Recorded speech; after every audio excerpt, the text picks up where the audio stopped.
basura ay nagdudulot ng malawakang epekto sa ating kapaligiran, kalusugan at ekonomiya.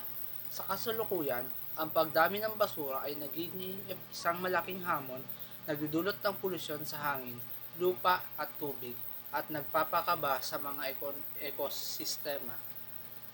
Ang epekto nito ay nagdudulot ng mga krisis tulad ng pagbabago ng klima, pagkawala ng biodiversity, at pagtaas ng sakit sa tao. Nakatuon ang mga inisitiba ng napapanatiling pamamahala sa pagbabalanse ng mga alalahaning pang-ekonomiya, kapaligiran at panglipunan upang matiyak ang pangmatagalang posibilidad.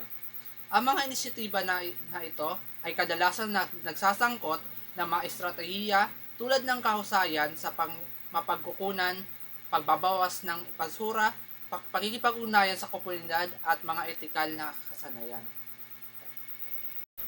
Narito ang dalawang programa na makakatulong sa sustainable waste management.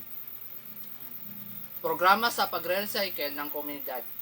Mag-organisa ng isang programa sa pagre-recycle sa buong komunidad kung saan pinaghihiwalay ng mga residente ang mga recyclable na materyales tulad ng papel, plastic, salamin at metal.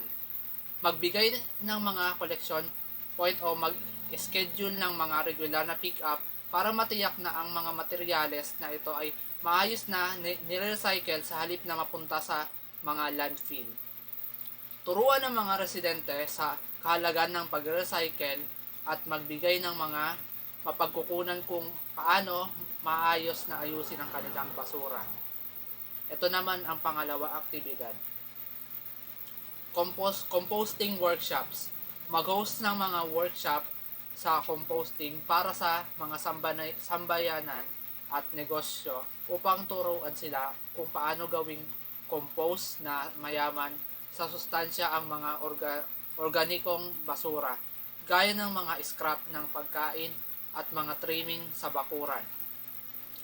Magbigay ng impormasyon sa iba't ibang paraan ng pag-compose na angkop para sa iba't ibang timbangan mula sa backyard, composting bins hanggang sa mga malaking community posting initiatives.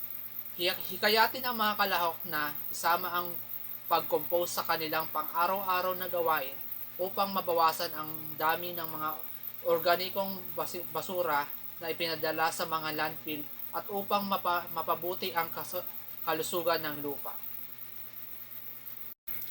Responsibilidad ko ang aktibong makilahok sa paghihiwalay ng basura, pag-recycle at pagtulong sa pangangalaga ng kalikasan para sa sustainable waste management.